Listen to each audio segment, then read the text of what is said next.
Bismillahirrahmanirrahim. Assalamualaikum warahmatullahi wabarakatuh.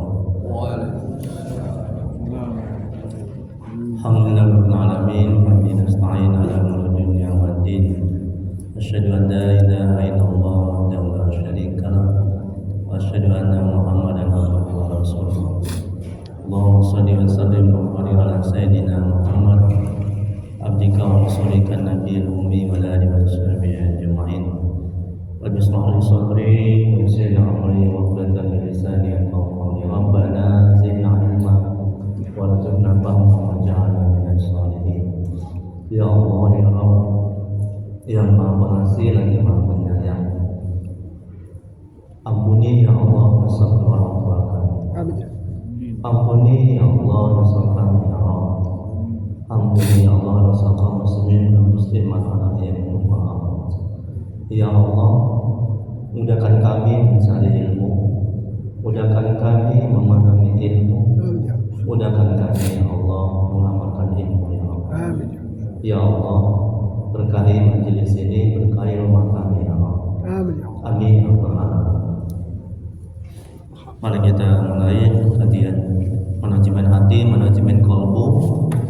Kita balikan karangan Syekh Imam Ibnu Athaillah Sakandari, semoga Allah merahmati dan meridhoinya, dengan membacakan kitab.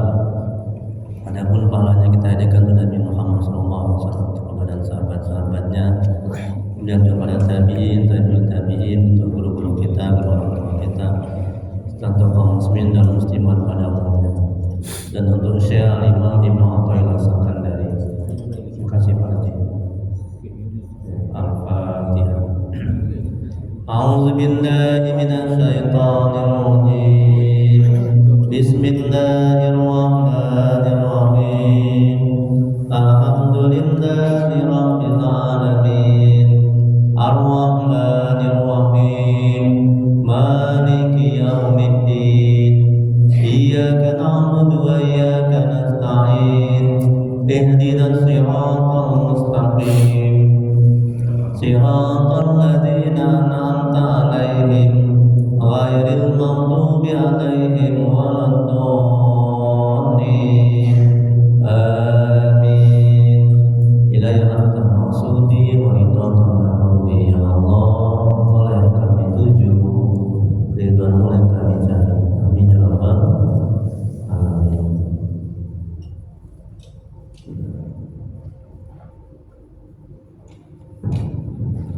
Bapak Ibu jemaah pengajian materi Allah Subhanahu wa taala. Amin. Baik, kita lanjuti kajian al-hikam, manajemen hati, manajemen qalbu, hikmah yang ke-37. Alhamdulillah. Sudah mau tamat kita nih, sudah mau selesai ya. Tinggal 265 hikmah. Ya. Insyaallah tamatnya amin ya rabbal alamin. Tapi saya harapkan tidak hanya sekedar tamat, jangan Pak Haji. Diamalkan gitu. Tamat terus nggak diamalkan, nggak ada artinya ya. Aplikasinya, nah itu. Ya, mudah-mudahan setelah tamat al-hikam ini manajemen hati, kita sudah mengenal Allah. Itu target kita ya, mengenal Allah, dekat kepada Allah. Bisa khusyuk ibadah, bisa lebih sabar ketika mendapat cobaan hidup, hati jauh lebih tenang, lebih tentram, dan goalnya, ujungnya adalah bisa masuk surga yang terbaik dan berjumpa dengan Allah. Makanya kalau orang yang tidak mengenal Allah di dunia, maka dia tidak akan bisa jumpa sama Allah di akhirat. Nah, orang yang tidak mengenal Allah di dunia, tidak dekat kepada Allah di dunia, maka di akhirat, di surga, dia tidak akan bisa jumpa kepada Allah. Jadi syarat untuk bisa jumpa kepada Allah, bertemu Allah adalah harus dekat dan mengenal Allah di dunia. Paham Bu? Alhamdulillah. Baik, hikmah yang ke-37, Syekh Al-Imam Ibnu Athaillah Sakandari, semoga Allah merahmati dan meridhoinya. Beliau mengatakan dalam kitab Al-Hikam kalam hikmahnya, Allah tidak terhalang darimu, kamulah yang terhalang untuk melihat Allah. Karena jika sesuatu menghalangi Allah, tentu ia menutupinya. Jika dia punya penutup, tentu wujudnya ada yang membatasi. Dan setiap yang membatasi sesuatu pasti memaksa Allah, padahal dia Maha berkuasa atas hamba-hambanya. Kita lihat penjelasan. Allah tidak terhijab dan terdinding oleh suatu apapun. Cuman kita saja yang tidak melihat Allah. Nah, melihat Allah ini nggak bisa di dunia ya. Ini maksud dari melihat Allah ini adalah mata hati kita, mata hati. Ya, hati ini punya mata, hati yang dalam dada. Mata hati kita mengingat, merasakan, menyadari. Nah itu dia maksud dari melihat Allah. Ya bukan melihat secara zahir gitu ya, nggak bisa di dunia. Hanya bisa di Allah yang memberikan kemampuan kita melihatnya hanya di surga. Di dunia nggak bisa. Sekalipun Nabi ya. Jadi oleh karena pada kitalah hijab, dinding-dinding yang menjadi batas antara kita dengan Allah, sehingga mata hati kita tidak melihat Allah.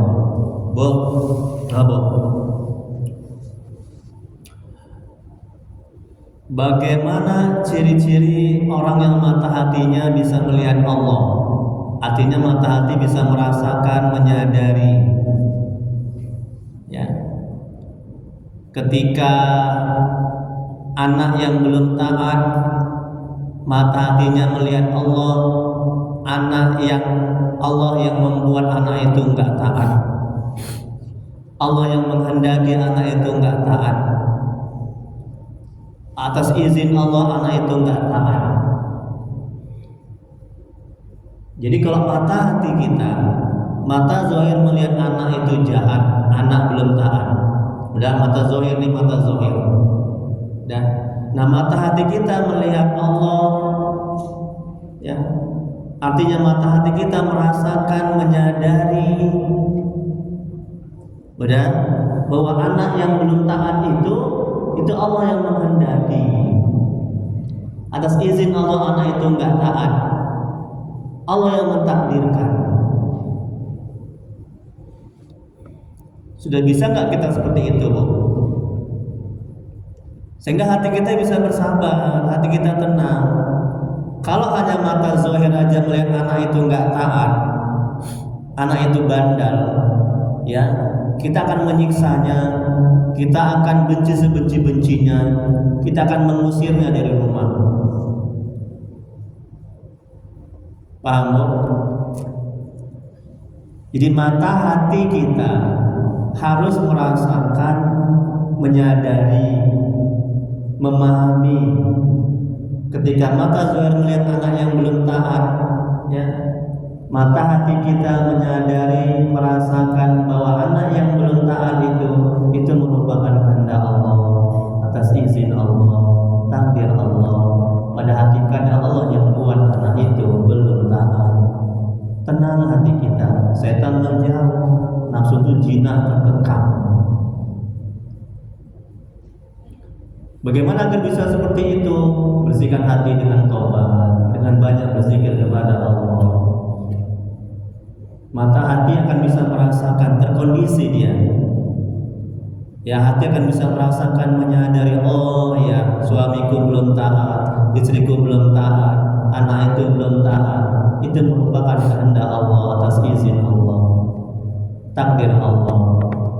Sebelum alam ini diciptakan, sebelum alam ini ada, kita ini ada, Allah sudah menciptakan, sudah menulis di kitab Lauh Mahfuz bahwa anak kita nanti lahir menjadi anak yang belum taat kepada Allah. Itu sudah selesai.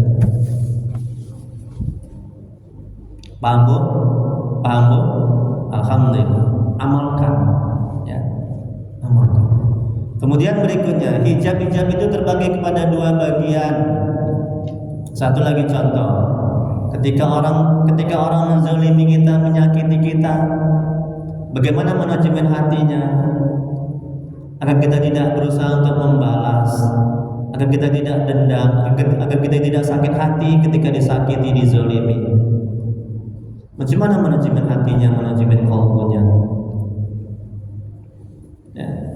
Mata zahir ini yang ada di kepala, mata zahir itu melihat makhluk yang menyakiti kita. Betul. Mata hati harus kita kondisikan, ya. Kita kondisikan mata hati ini bahwa dia menyakiti kita itu merupakan kehendak Allah, atas izin Allah, takdir Allah. Allah yang menciptakan. Dan boleh jadi, bukan boleh jadi, dan itu merupakan hukuman dari Allah melalui orang itu yang menyakiti kita. Makanya jangan sibuk hati akal pikiran kita kepada orang yang menyakiti kita. Kalau itu yang kita lakukan, kita akan stres, sengsara, menderita, dan tidak akan menjadi solusi. Setan yang akan menuntun, nafsu yang akan menuntun. Tapi sibuklah dengan kelakuan, dengan keburukan dan dosa-dosa kita yang mengundang malapetaka itu, yang mengundang dia itu menzolimi kita, menyakiti kita. Itu manajemen hatinya. Apa dalilnya? Allah berfirman dalam Al-Quran, musibah, ini kata Allah dalam Al-Quran, musibah yang menimpamu itu akibat ulah dari tanganmu dan dosa-dosamu. Jadi setiap kesulitan, musibah, bencana apapun yang menimpa kita, itu kata Allah akibat dari dosa-dosa kita. Paham Bu? Jadi jangan hati akal pikiran kita fokus kepada keburukan anak, keburukan istri, keburukan suami. Kalau itu yang kita lakukan, kita akan stres, sengsara, menderita. Tapi fokuslah hati akal pikiran kita dengan keburukan-keburukan kita yang mengundang masalah itu ada. Bu, oh Bu, mana suaranya Ibu jadi dipanggil masa ini? Bu, masih kantor ya Bu ya? Tadi malam tahajud nggak?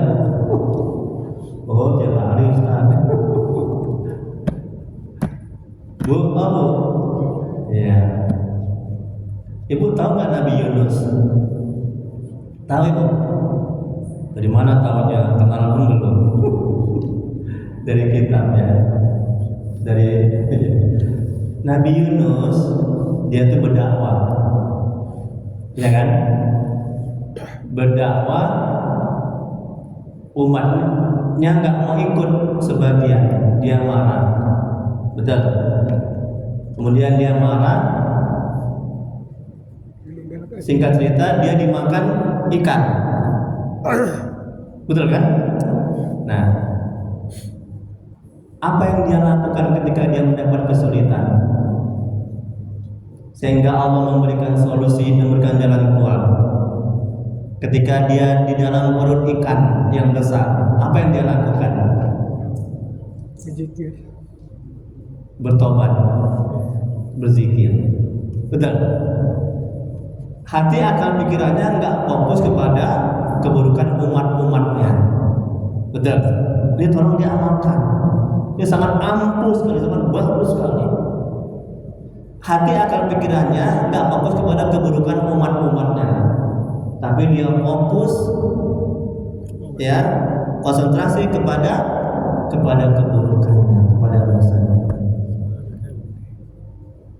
Apa zikirnya? La ilaha illa anta subhanaka inni kuntu minaz zalimin. Aku yang zalim, aku yang banyak dosa, aku yang banyak maksiat. Ya Bu ya. Sehingga Allah membantu, menolong, mencari jalan keluar. Tapi kalau kita sibuk dengan keburukan suami, keburukan istri, keburukan anak, keburukan orang yang menyakiti kita, siap-siap setan yang akan menuntun, nafsu yang akan menuntun, sehingga kita stres, sengsara, menderita. Nauzubillah min dzalik. Paham Bu? Paham Bu? Ayo sama-sama. La ilaha illa anta subhanaka inni kuntu minaz zalimin. itu dibuat untuk zikir, bagus sekali. Ya, kalau kita doa pakai kalimat itu, doa kita dimakbulkan oleh Allah Subhanahu wa taala. Ya. Jadi kita bertobat dulu. Kita lanjuti. Hijab itu terbagi kepada dua bagian, yaitu yang pertama hijabul basari, yakni hijab penglihatan mata, yaitu kita tidak melihat Allah karena memang mata kita tidak mungkin melihat Allah di dunia. Sebab dunia ini adalah tempat segala kekurangan. Sedangkan Allah adalah zat yang maha sempurna. Bu, ini manajemen hatinya agar kita bisa tenang, bisa bersabar ketika kita mendapat kesulitan, anak belum taat, belum dapat duit, belum dapat rezeki, belum gajian, ya, dizolimi, disakiti. Manajemen hatinya, sadarkan dalam hati, inilah dunia tempatnya, ini kata Imam, tempatnya kesedihan, tempatnya kekurangan, tempatnya caci maki. Inilah keaslian dunia, memang seperti ini. Ya. Kalau kita sadar akan hal ini, kita akan bisa bersabar. Ibu jangan berharap hidup di dunia akan lempang-lempang saja, mulus-mulus saja. Itu nggak akan bisa terjaga, akan pernah terjadi itu. Nggak ada cobaan, nggak ada musibah, itu nggak akan pernah terjadi. Nanti di surga tempatnya. Ya, memang keaslian dunia memang seperti itu, dicaci, dihina, dizolimi. Jadi kalau kita sadar akan hal itu, kita akan bisa bersabar. Setan menjauh, nafsu jinah tertekan. Ini kata Imam, dunia tempat segala kekurangan, kata Imam Ibnu Athaillah. Dunia bukan tempat balasan. Adapun ketenangan, harta, pangkat, jabatan itu buah, bukan balasan. Di mana tempat balasan? Di surga. Ya, jadi ibu sholat tahajud dapat duit, dapat rezeki. Ibu sholat tahajud anak lulus ujian. Ibu sedekah dimudahkan dalam ibadah. Itu bukan karena ketaatan ibu. Itu bukan karena tahajud ibu. Itu bukan karena ketaatan kita, tapi karena rahmat Allah. Paham? Jadi jangan tahajud supaya lunas hutang. Jangan sholat tahajud agar anak itu lulus ujian. No.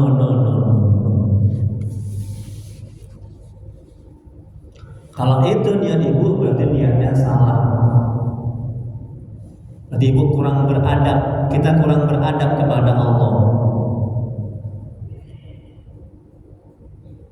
Ya, paham ini ya?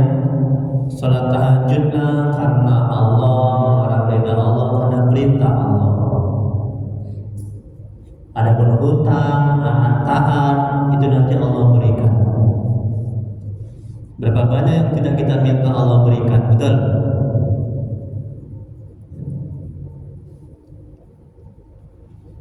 Kita lanjuti. Lihat lagi. Tadi kata Al-Imam, dunia tempat segala kekurangan. Sedangkan Allah adalah zat yang maha sempurna. Jadi tidak mungkin mata kita melihat Allah di dunia yang fana ini yang bakalan hancur. Di sanalah kita melihat Allah setelah kita berada di surga, Jannatul Naim. Demikian menurut hadis Rasulullah. Jadi maksud melihat Allah di sini adalah mata hati merasakan, menyadari, mengingat. Ketika kita diberikan makanan, Bu, ini ada makanan buat Ibu.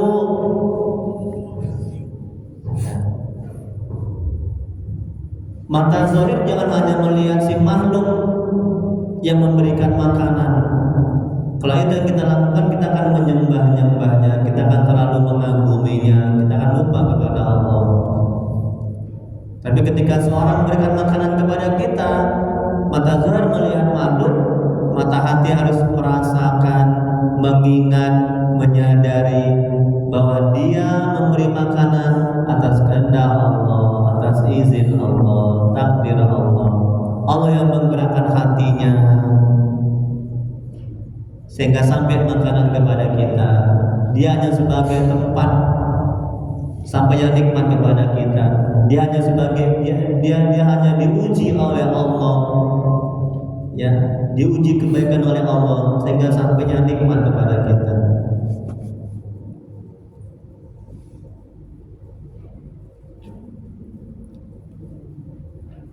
Kemudian yang kedua, hijab-hijab. Hijabul basirah, yakni dinding yang menghambat penglihatan mata hati. Apabila mata hati kita sudah terdinding dengan hijab-hijab, di mana dengannya akan menimbulkan kegelapan hati untuk tidak melihat zat Allah dan sifat-sifat Allah yang maha mulia dan utama. Apabila hijab-hijab ini sudah hilang, maka terbukalah sinar hakikat, maka kita melihat keagungan yang maha sempurna. Hijab-hijab itu ialah keaiban-keaiban hati, jiwa dan diri. Apabila hati, jiwa dan diri kita telah bersih dari keaiban-keaiban ini, maka terbukalah pintu gaib dan kita pun mendapat rahasia yang baik dari Allah. Nah, ini hijabul basirah. Jadi yang pertama tadi hijabul basari, penglihatan mata, tidak melihat karena banyaknya maksiat dan dosa dalam hati.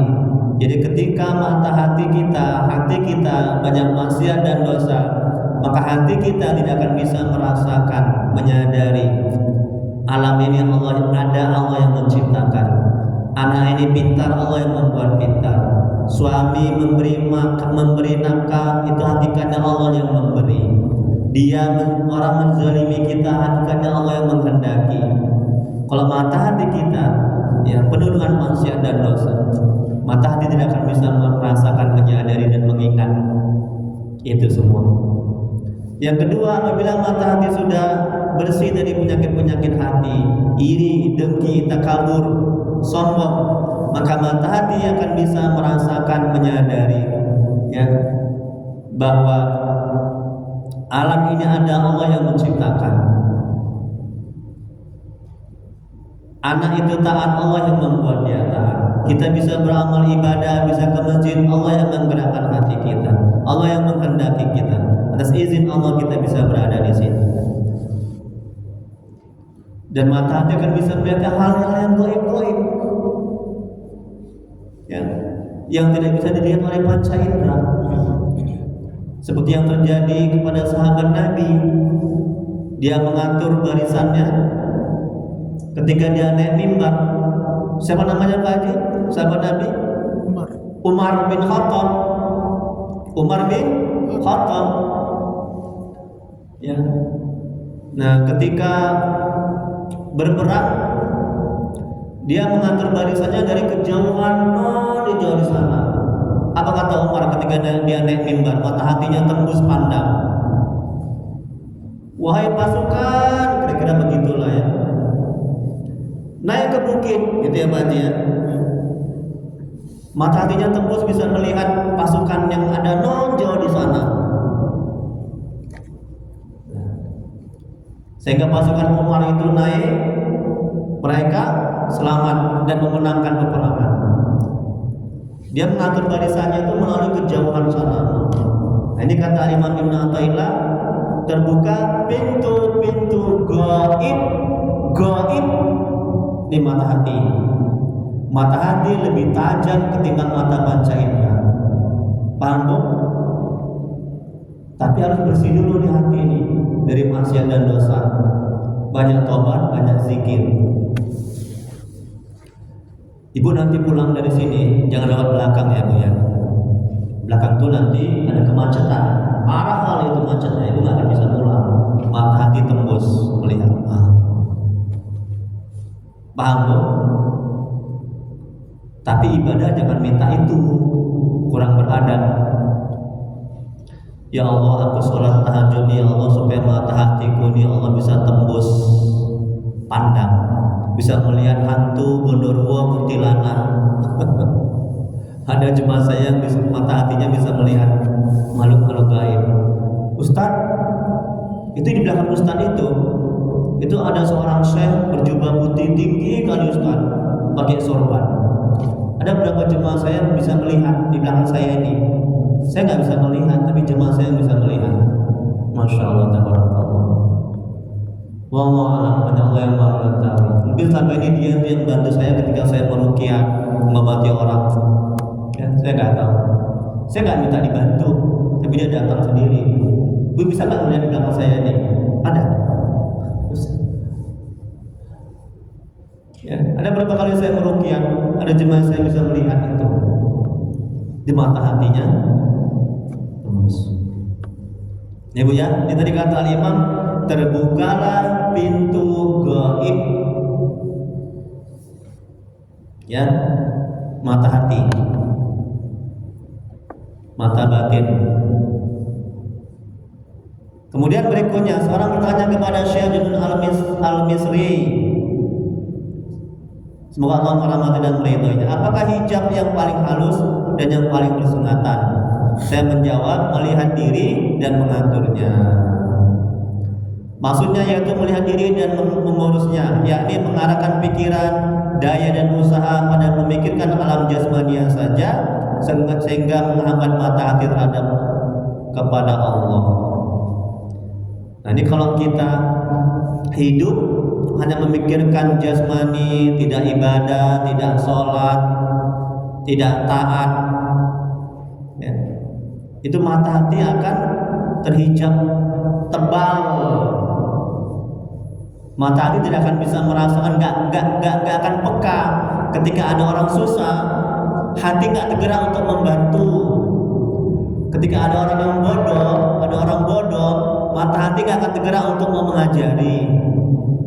Ketika ada orang yang butuh bantuan, mata hati nggak tergerak hati untuk mau membantu, mau sedekah. Ya. Ini akibat apa? Ini kata Al-Imam, kata Syekh Junun Al-Misri, akibat hati akal pikiran terfokus kepada dunia, kepada makanan, kepada harta, pangkat, jabatan, jasmani. Ini akibatnya, menghambat mata hati terhadap kepada Allah. Kemudian berikutnya,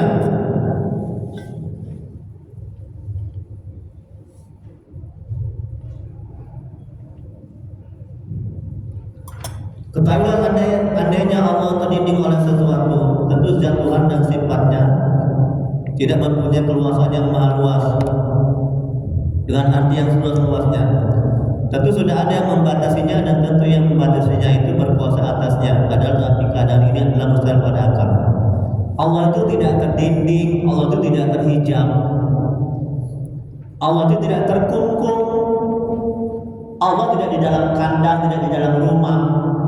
Ya, mata hati kita yang terhijab dari melihat Allah.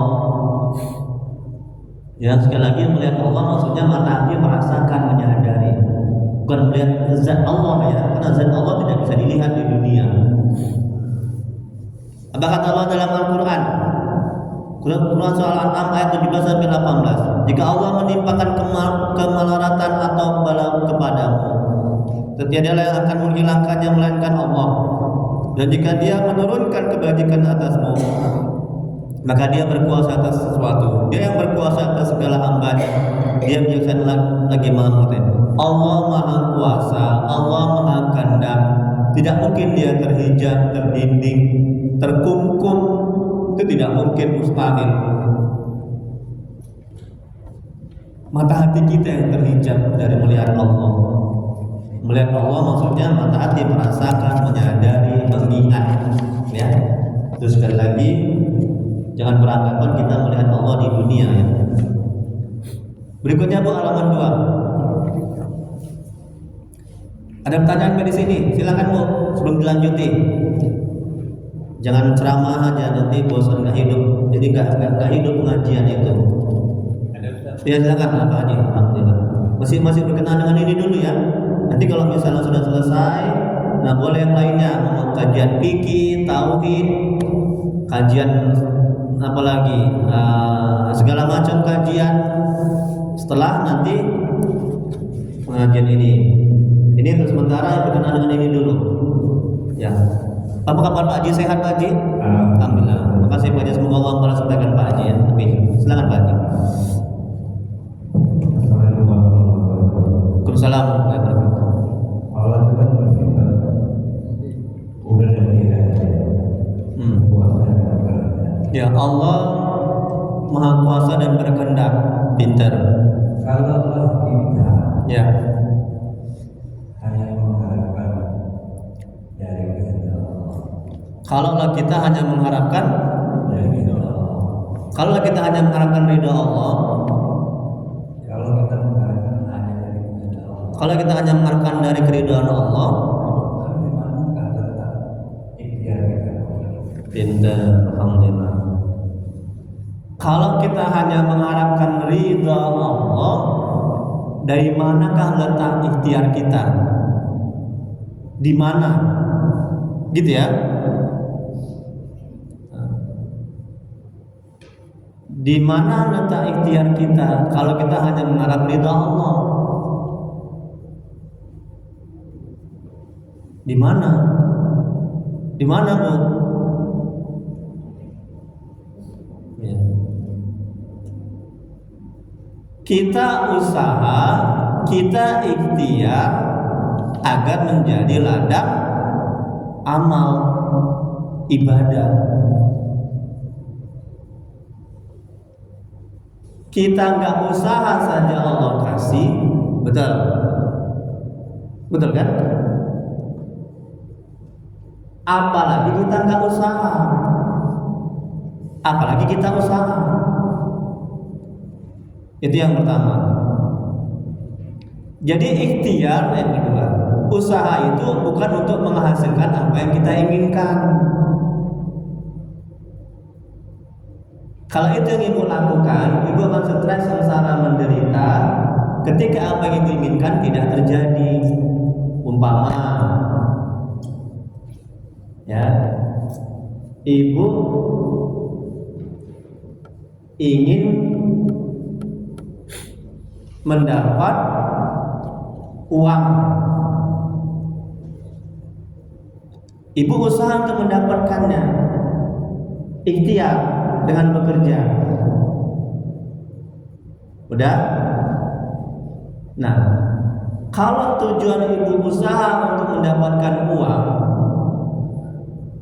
hanya itu tujuannya, keinginannya, ibu akan stres, sengsara, menderita ketika tidak mendapatkan. Ini berkaitan dengan ridho tadi.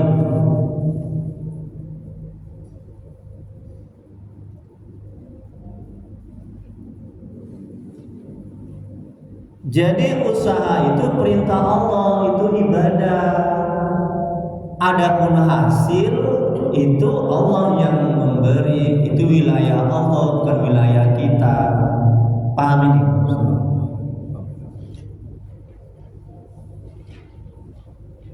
Usaha bekerja itu perintah Allah dalam Al-Quran. Apa kata Allah? Bekerjalah kamu, ikhtiarlah kamu. Kenapa Allah suruh kita bekerja, usaha? Agar menjadi ladang amal, jadi ibadah. Jadi ibadah itu tidak hanya sholat, tidak hanya zikir, tidak hanya baca Quran. Paham? Kerja ke kantor, ke ladang itu ibadah.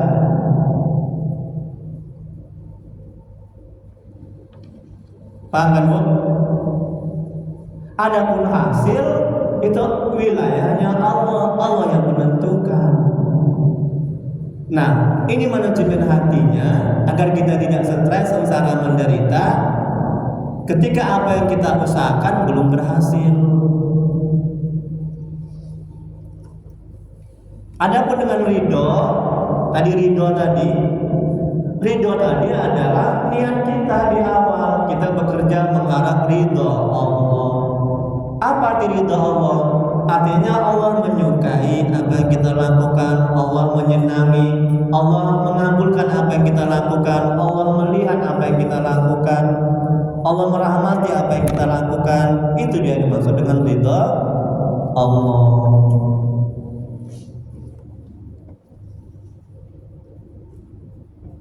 Jadi seiring ya, sejalan.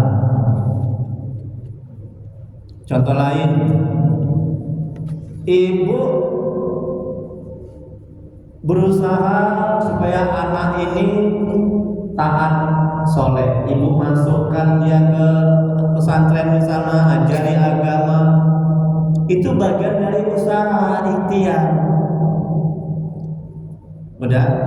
Tapi jangan tujuan ibu memasukkan anak itu belajar agama supaya dia pintar, supaya dia taat. Untuk pintar dan taat itu wilayahnya Allah. Allah yang memberi, Allah yang mentakdirkan, Allah yang punya kuasa. Itu bukan wilayah kita untuk membuat anak itu baik dan taat. Paham ini?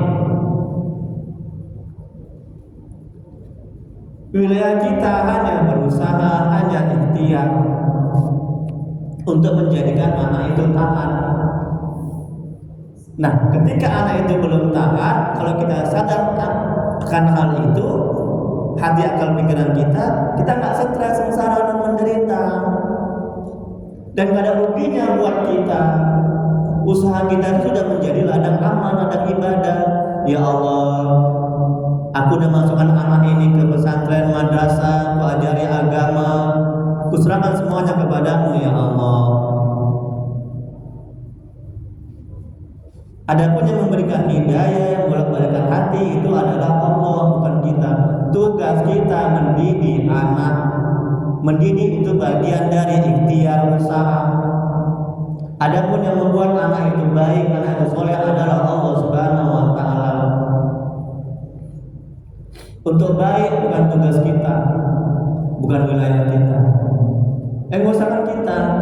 Nabi sekalipun, Nabi Muhammad pamannya nggak beriman, Nabi Ibrahim bapaknya nggak beriman, Nabi Nuh istri anaknya nggak beriman, Nabi Lut istrinya nggak beriman, suaminya Siti Asia nggak beriman. Itu Nabi. Nah jadi ya, ridho dan ikhtiar itu saling beriringan. Jadi kita ibadah, kita bekerja mengharapkan ridho Allah. Ya, sebagai ladang amal, sebagai ibadah. Jangan sekali-sekali ibu bekerja tujuannya mendapatkan duit. Jangan sekali-sekali ibu mendidik anak tujuan supaya anak itu baik, anak itu soleh. Kalau itu yang ibu lakukan, ketika anak belum baik, ibu akan stres, sengsara, menderita. Udah menyimpang niatnya, ibu nggak mendapat pahala, dan ibu kurang beradab kepada Allah. Tapi niatkan mendidik anak, niatkan bekerja, ya. Yang pertama karena Allah, menjalankan perintah Allah dan mengharapkan ridho Allah. Ilaya anta maksudi waridhoka matlubi. Di awal, ya Allah, Engkau yang aku tuju, keridhaanmu yang aku cari, ridha Allah yang kita cari. Jadi lurus niat kita. Masya Allah, Pak Haji Pandit kayaknya mau menyampaikan sesuatu. Bagus sekali pertanyaannya, Pak Haji. Kira-kira udah paham Pak Haji ya? Sedikit. Jangan sedikit lah, sedikit lah saya Pak Haji. Banyak lah Pak Haji. Banyak kan pahamnya kan? Jadi tanya lagi ya, tolong ya. Tanya lagi nanti ya. Mana yang belum paham gitu, tolong. Saya kalau belum paham, saya nggak puas gitu. Saya harus memuaskan gitu. Jadi tolong, yang membuat paham itu bukan saya tapi Allah, betul. Ya, jangan sibuk hati akal pikiran kita supaya buat jemaah kita itu paham.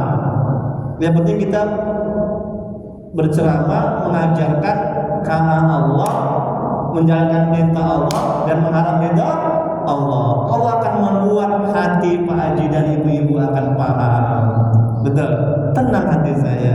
Saya serahkan semuanya kepada Allah. Silakan Pak Haji Pandit. Terima kasih. Alhamdulillah saya jadi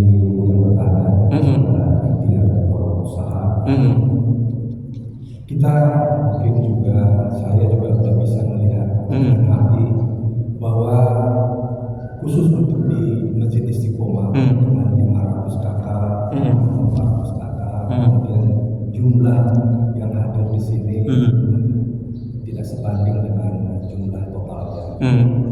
Saya bisa melihat bahwa kehancuran daripada kampung ini, agama ini, karena tidak melaksanakan sholat berjamaah di masjid, kemudian tidak ada ilmu didik daripada keluarga-keluarga yang untuk supaya bisa taat kepada agama. Itu salah satu ciri-ciri kita hancur, melihat dari hati kita bahwa ini bisa hancur kalau tidak ada ikhtiar. Bagaimana kita ikhtiar? Kalau ini Pak Haji kan, Pak Ustadz, manajemen hati.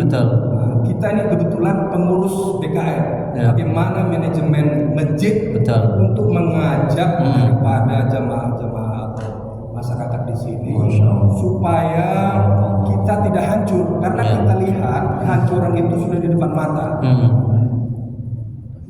Generasi kita mulai dari SMP, SMA ataupun baru anak-anak pertama tidak ada lagi di sab, di sholat subuh atau isya atau 5 fardu. Kalau ini kita tidak ada action atau dari masjid tidak ada manajemen bagaimana untuk mendidik ini, kita hancur pasti ke depan. Jadi saya hanya mau minta kepada Pak Ustadz bagaimana manajemen, ya ini manajemen hati, tapi ada manajemen masjid untuk memanage supaya masjid ini makmur. Itu dulu. Alhamdulillah, terima kasih Pak Haji Parlin ya. Masya Allah, tabarakallah. Semoga Allah membalas kebaikan Pak Haji Parlin ya. Bagus sekali pertanyaannya. Ustaz, Bu, kita nggak boleh taat sendiri, nggak boleh. Allah nggak suka. Kita nggak boleh soleh sendiri. Kita nggak boleh hanya nyaman sendiri di masjid. Itu nggak boleh. Ya. Itu nggak boleh. Saya ikut jemaah tabligh. Jemaah tabligh ini itu keluar misalnya 3 hari ya, 10 hari. Kemarin saya ke Jakarta ya, mengajak orang-orang untuk ke masjid, untuk sholat ke masjid ya. Nah, bagaimana caranya agar masyarakat mau beribadah ke masjid? Bagaimana manajemen masjidnya? Nah, yang pertama harus menjadikan contoh. Ini bagian dari contoh seperti ini. Ya, dibuat pengajian, ada makanannya, kemudian diundang melalui mic. Itu yang pertama. Karena orang mau tergerak berbuat karena ada contoh. Betul kan? Kalau nggak ada contoh seperti ini, orang nggak mau melakukan, orang nggak mau ke masjid. Itu yang pertama. Terus yang kedua, ya, kasih motivasi. Kemarin sudah dilakukan memberikan sembako. Itu salah satu strategi, salah satu ikhtiar. Agar apa? Agar masyarakat sini lah umumnya, terutama dulu, itu mau ke masjid, tertarik untuk ibadah. Kami itu jemaah tabligh ke rumah-rumah, kami ketok pintu, tok-tok, assalamualaikum, ayo Pak, Bu, kita ke masjid. Itu mengajak, jangan mengejek, merangkul, jangan memukul. Nah, itu yang kedua tadi, kasih motivasi, yaitu berupa sembako. Nggak apa-apa untuk tahap awal. Karena apa? Karena mereka belum kenal Allah, belum merasakan nikmatnya masjid, belum tahu beramal ibadah.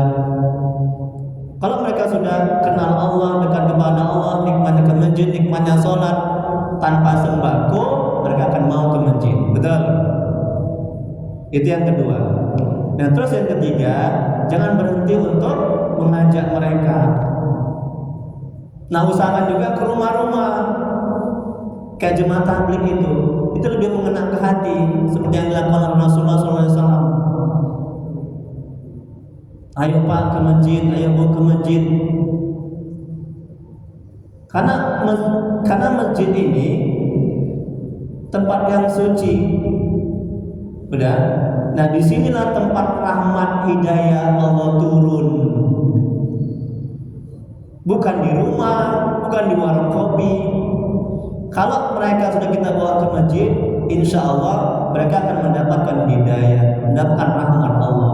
Insya Allah mereka akan bisa istiqomah dalam ketaatan. Itu yang keberapa, Bu? Yang ketiga. Kemudian yang keempat, ya, buat apa namanya? Buat acara-acara. Jangan hanya sholat 5 waktu. Buat aktivitas, misalnya apa contohnya? Tadi sudah kan memberikan sembako. Kemudian apa yang bisa dilakukan masjid untuk umat? Itu dulu awalnya. Apa yang bisa dilakukan masjid untuk umat? Kalau mereka yang sudah mengenal Allah, dekat kepada Allah, itu akan terbalik nantinya. Apa yang bisa dibuat umat untuk masjid? Karena mereka belum mengenal Allah, belum dekat kepada Allah. Udah? Nah, maka dilakukan adalah apa yang bisa dilakukan masjid untuk umat. Apa contohnya? Membersihkan lingkungan, membersihkan paret-paret, memperbaiki rumah yang mau tumbang. Ada tetangga masjid, dekat masjid ini yang nggak ada kerjaan, diberikan kerjaan, dibantu sembako, ya, membersihkan lapangan-lapangan dan segala macam. Untuk tahap awalnya, apa yang masjid bisa lakukan untuk umat? Kalau mereka nanti sudah berbondong-bondong ke masjid, sudah mengenal Allah, dekat kepada Allah, itu akan terbalik nantinya. Apa yang mereka bisa buat untuk masjid? Kalau sekarang kan ini yang kumpul ini, ya, yang kumpul sekarang ini, nah itu mindsetnya adalah apa yang kami bisa lakukan untuk masjid, betul kan? Ya kan, Bu? Maka ibu bapak berbondong-bondong untuk bersedekah, berinfak, berwakaf, ya kan? Tapi karena mereka belum mengenal Allah, belum tahu sholat, belum tahu ibadah, ya kan? Belum tergerak hati untuk ke masjid. Nah, maka untuk tahap awal, apa yang masjid bisa lakukan untuk mereka? Nah, itu dulu, sehingga mereka mau tergerak hati untuk ke masjid.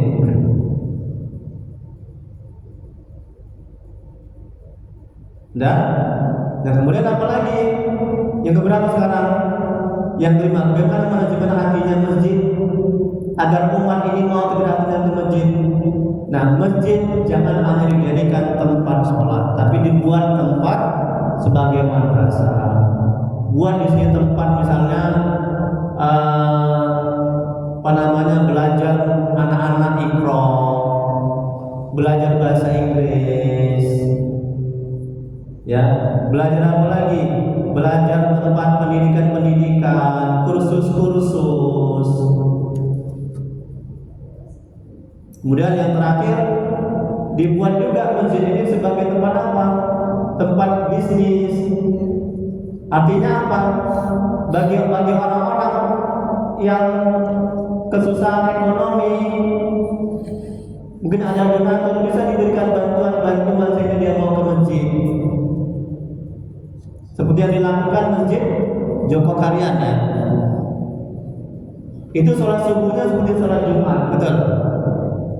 Bu, masjid Joko Karyan itu sholat subuhnya seperti sholat Jumat. Ramai, membludak. Itu yang mereka lakukan, yang saya sampaikan. Jadi mereka bantu tuh orang-orang yang miskin supaya mereka dapat kerja. Mereka beri makanan, mereka beri sembako, mereka buat masjid itu tempat kursus, tempat lembaga pendidikan. Kemudian mereka buat tempat kayak apa namanya,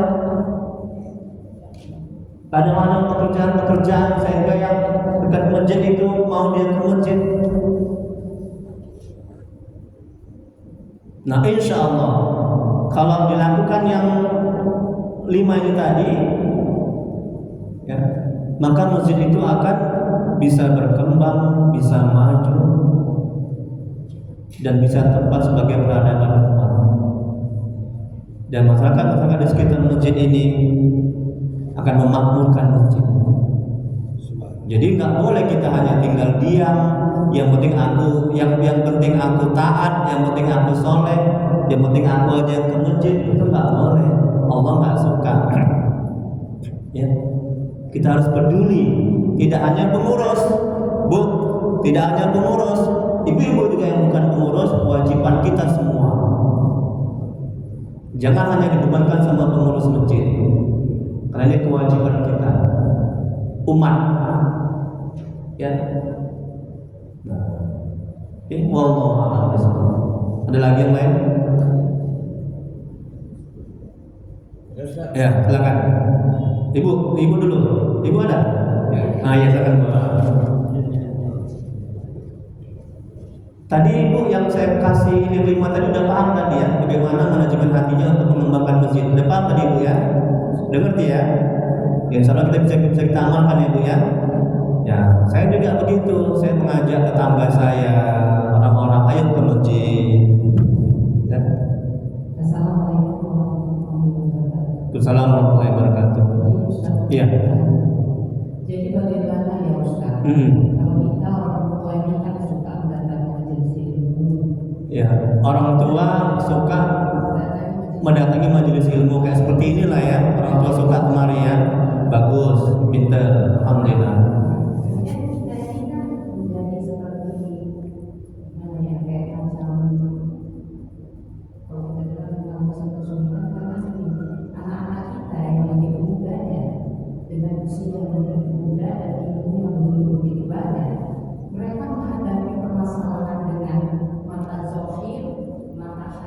Iya.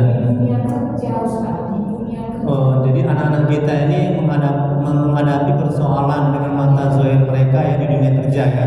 Oke. Bagaimana saya di dunia pendidikan? Iya. Sana kita bertemu dengan orang-orang intelektual. Iya. Yang mengaplikasikan ilmunya untuk pendidikan, dunia ya Ustaz, ada jasa. Iya.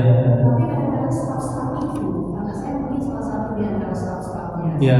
Dan di situ juga ada sebagai pengajar. Mengalami hal-hal yang tidak mengenakan di hatinya. Yang nggak cocok ya, yang nggak mengenakan, yang melanggar norma agama ya.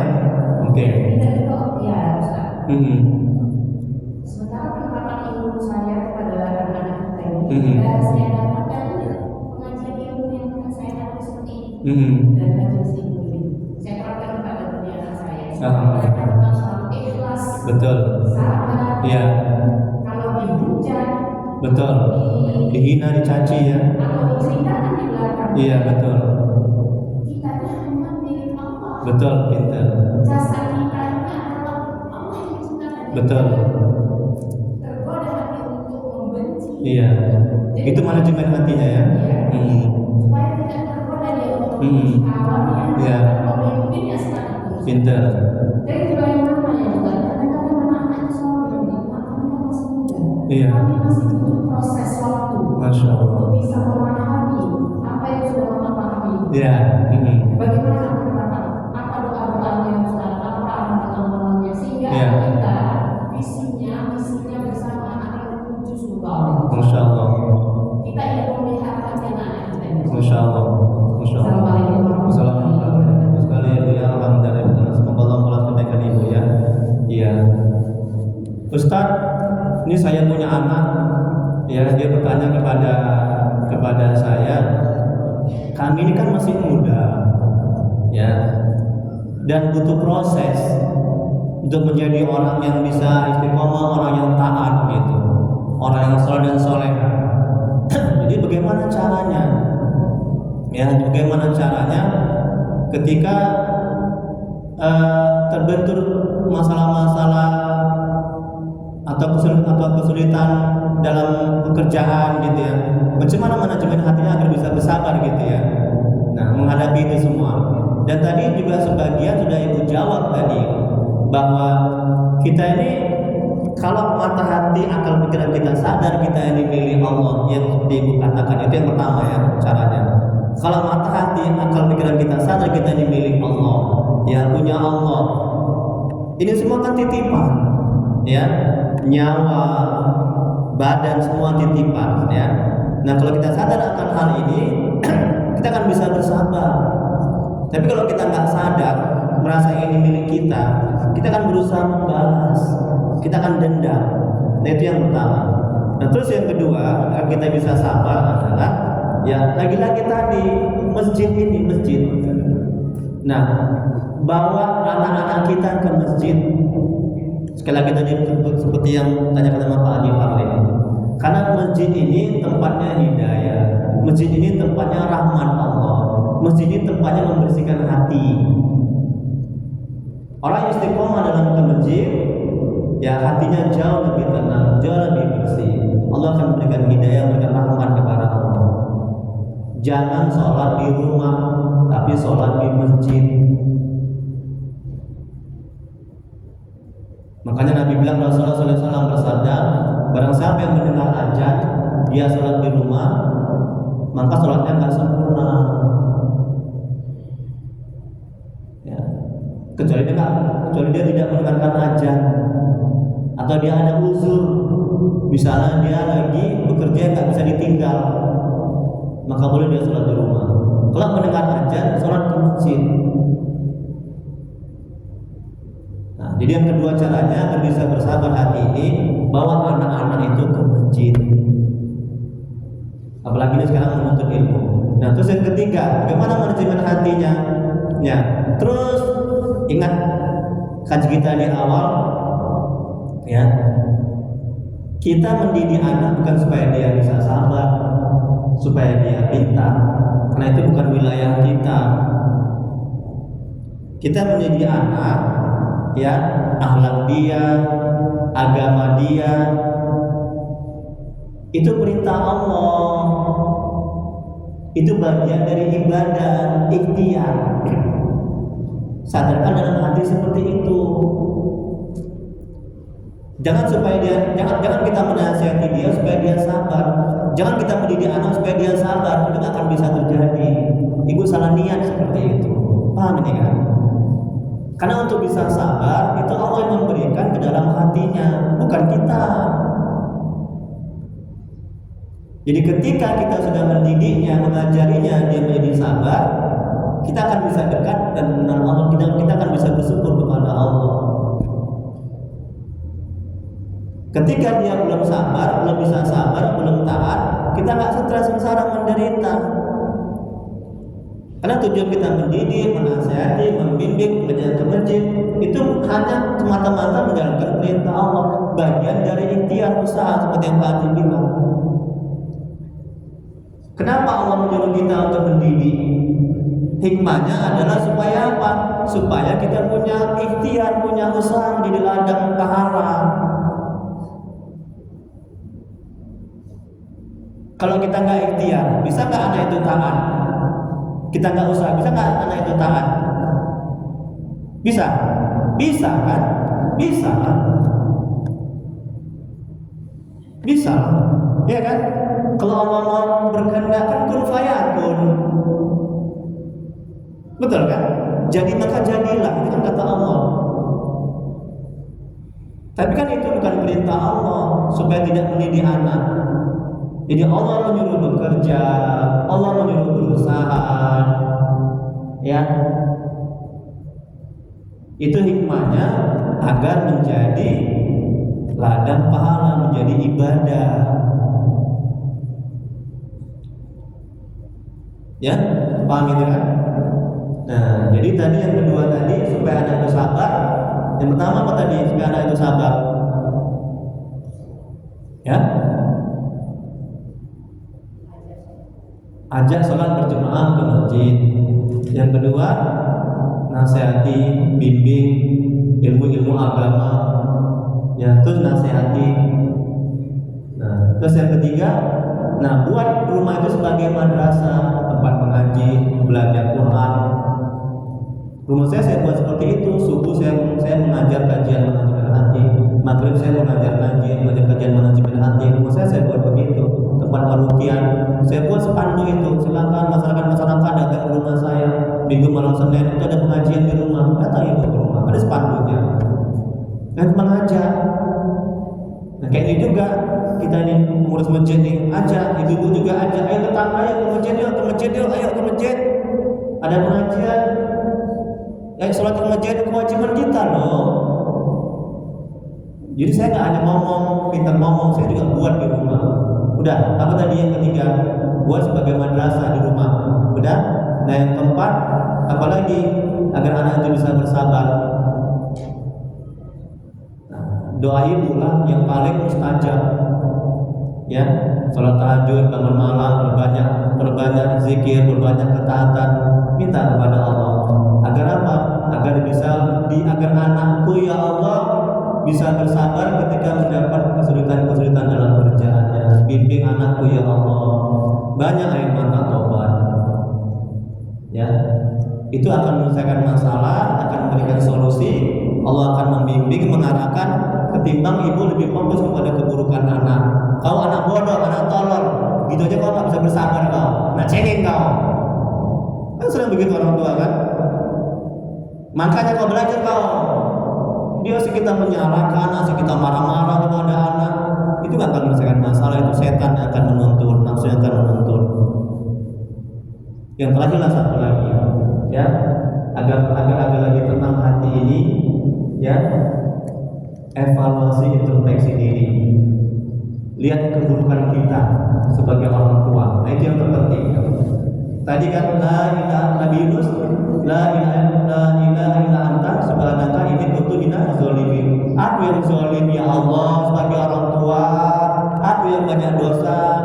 Anak itu nggak taat karena dosa orang tuanya.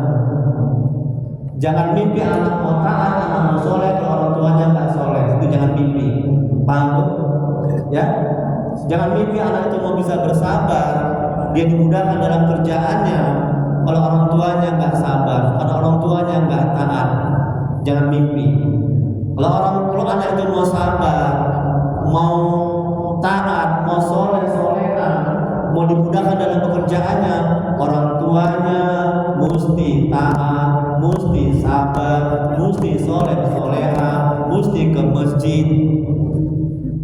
Maka Allah akan menggerakkan, memberikan hidayah kepada hati anak-anak itu menjadi anak yang taat, menjadi anak yang sabar. Maka dia awali dari orang tuanya dulu. Paham bu? Udah jam 6.35 kelewatan. Jadi split. Ya doa. Ya. Satu lagi, gimana Pak Haji boleh? Satu lagi katanya. 2 menit. Oh 2 menit kata pengurus. Ini kan pengurus di semua nih. 2 menit katanya. Silakan Pak Haji. Yang menarik alhamdulillah. Semuanya menarik Pak Haji alhamdulillah. Iya. Gimana bikin tolong mic-nya Pak Haji?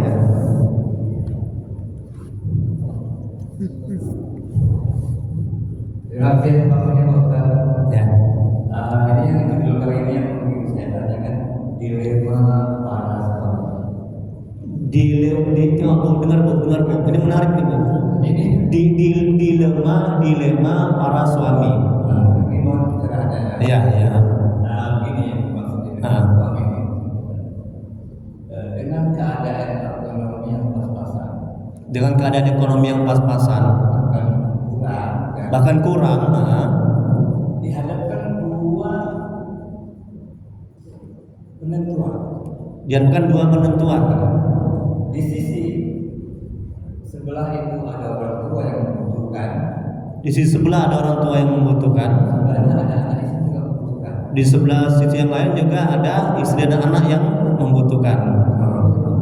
Dilema ya? Ya, dilema suami. Yang mana yang harus diprioritaskan? Masya Allah. Yang tidak ada di Palestina. Ya. Atau keluarga anak istrinya juga butuh. Masya Allah. Kayaknya curhat nih ya. bagus, pintar Bapak. Semoga Allah memuliakan Bapak. Ini juga betul sekali itu ya. Banyak kali kejadian ya di dalam masyarakat. Dan ada yang curhat kepada saya, dilema seorang suami. Ya, di satu sisi dia membantu kebutuhan orang tuanya, di satu sisi juga dia menafkahi keluarganya. anak istri. Jadi yang Ustaz satu lagi, sementara dia sebagai suami pas-pasan pendapatannya, gitu ya. Nah, itu macam mana solusinya Ustaz? Macam mana manajemen hatinya? Bagus sekali, ya. Bahkan gara-gara itu ada yang bercerai, ya. Dia lebih membantu orang tuanya, betul kan? Jangan sampai nauzubillah, ya. Jangan sampai bercerai gara-gara itu. Ya, ada jemaah saya seperti itu. Ada orang tuanya itu ada anak itu lebih fokus kepada orang tuanya. Jadi begini, kata Allah, balik ke Al-Quran, ya. Kata Allah dalam Al-Quran, apa kata Allah? Apabila orang tuamu sudah lanjut usia, ada kan, dengar kan? Kewajiban juga. Hah? Kewajiban juga. Ada kan? Ada kan? Ada kan Pak Haji? Ada kan Bu? Maka berbaktilah kepada orang tuamu yang lanjut usia. Kira-kira gitulah bunyi ayatnya itu. Apa artinya itu? Bantu orang tuamu, tolong orang tuamu, nafkahi kewajibanmu sebagai anak. Itu perintah Allah. Ya. Berdosa, ya, durhaka Berat. kalau tidak kita bantu. Nah, sementara gaji kita pas-pasan. Dilema, betul kan? Aku bantu orang tua istriku, dapatnya sedikit, ngomel pulang dia, betul? Ketawa ibu itu dia ya. Aku gitulah Ustaz. Aku bantu si istri, ya kan? Orang tua ngomel, marah, kau anak durhaka kau, mama kau nggak bisa lagi kerja, betul kan? Hanya mengharapkan gini dari kau. Nah, jadi macam mana solusinya? Nah, solusinya ya Bu ya. Yang pertama, kewajiban kita membantu dua-duanya itu dulu. Orang tua kita nafkahi, kita bantu. Istri juga begitu. Ya, itu yang pertama. Nah, terus yang kedua, berikan pemahaman, keterangan kepada orang tua dan istri. Pas-pasan waktu kita. Ya, gaji saya pas-pasan, hanya segini yang bisa saya bantu, yang bisa saya beri. Terbuka. Ya, terbuka minta. Sama saya juga begitu. Mama, gaji papa ini pas-pasan. Nah, kita kan ada orang tua. Ya, jadi saya tidak hanya memberikan nafkah kepada mama, memberi kepada mama, juga kepada orang tua kita. Kewajiban juga. Ya. Nah, jadi nggak boleh kita anggap itu sebagai mertua, itu tidak boleh. Kewajiban. Ya. Mertua kita itu orang tua kita juga, durhaka kita. Ya, paham ini kan? Itu kewajiban istri juga. Tidak hanya si suami yang sebagai anaknya, tapi kita juga sebagai menantunya, itu kewajiban kita. Nah, makanya didiklah istri kita menjadi istri yang soleha. Agar apa? Agar dia bisa berbakti sama orang tuanya. Agar dia bisa apa lagi? Agar bisa dia menghormati, bisa terima, bisa ridho. Tidak ngomel. Ya. Tidak ngomel walaupun sedikit. Nah, itu yang kedua. Nah, terus yang ketiga, saatnya kembali buat madrasah itu di rumah. Ya, buat pengajian, buat majelis taklim. Nah, ajarkan anak-anak, orang tua, istri itu mengaji. Jadi insya Allah kalau itu semua dilakukan, maka tidak ada yang tersakiti, tidak ada yang terzalimi. Allah Maha Kaya, Allah Maha Menolong. Yakinlah kalau niat kita mengurus orang tua, mengurus istri karena Allah, mengharap ridha Allah, menjalankan perintah Allah, Allah akan kayakan, Allah akan cukupkan. Betul kan? Gak mungkin Allah membiarkan kita kelaparan, gak mungkin. Ya, Bu, kata Nabi Rasulullah SAW bersabda, kaya itu bukan kaya harta, Ada yang orang betul, ada orang yang banyak harta, pangkat jabatan, tapi hatinya miskin, betul. Orang yang korupsi di penjara itu, ya, hartanya berlimpah miliaran, udah. Menteri-menteri itu miliaran, masuk penjara korupsi, udah. Itu hatinya miskin. Hatinya itu rakus, tamak, nggak merasa cukup. Kalau orang hatinya udah miskin, tamak, rakus, kayak minum air laut, semakin diminum semakin haus.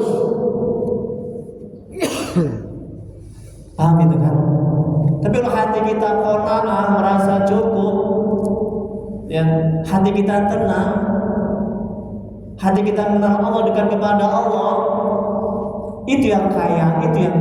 Makanya kaya itu berkaya harta. Makanya jangan silau dengan harta, pangkat, jabatan.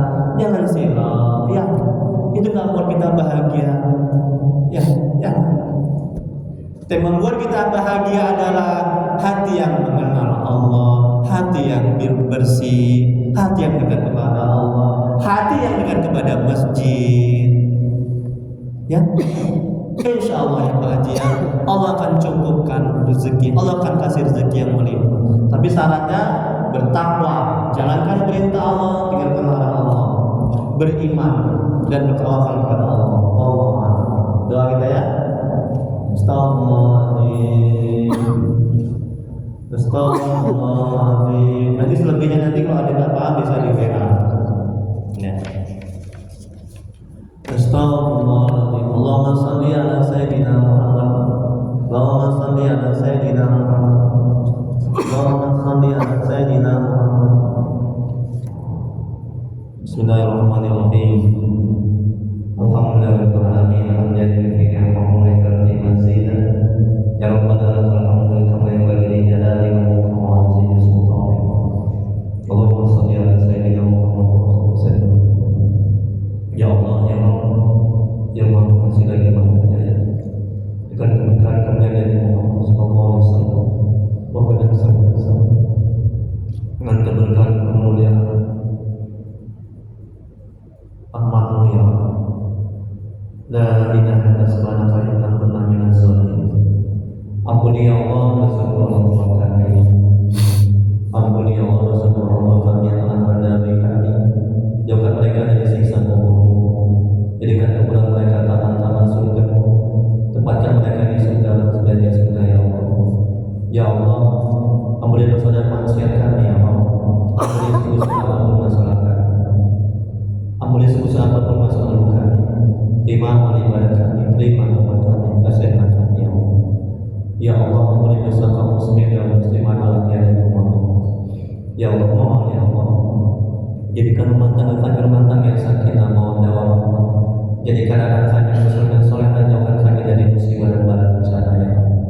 Ya Allah, mohon ya Allah, tolong ya Allah, tuntun hati kami agar bisa istiqomah dan taat kepada, agar bisa selalu mengingatmu, agar bisa selalu berselawat kepada Rasulmu ya Allah. Ya Allah, mohon ya Allah, rahmat-Mu ya Allah. Bila di antara kami, keluarga kami, jemaah ini yang ada yang sakit, mohon ya Allah, sembuhkan penyakitnya ya Allah, angkat penyakitnya ya Allah. Bila dia mendapat kesulitan hidup, mohon ya Allah, mudahkan kesulitannya ya Allah. Ya Allah, mudahkan rezeki kami dan berkahi, mudahkan rezeki kami dan berkahi, panjangkan umur kami dan berkahi ya Allah. Rabbana la tuzigh qulubana wa la hadaytana wa hab lana min ladunka rahmatan innaka antal wahhab.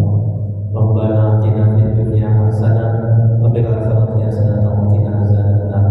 Sallallahu alaihi wasallam wa alihi wasallam. Subhanallah rabbil izzati amma yasifun. Salamun alal mursalin walhamdulillah. Allahumma shalli ala sayyidina Muhammad. Taqabbalallahu minkum. Assalamualaikum warahmatullahi wabarakatuh. Allahumma salli.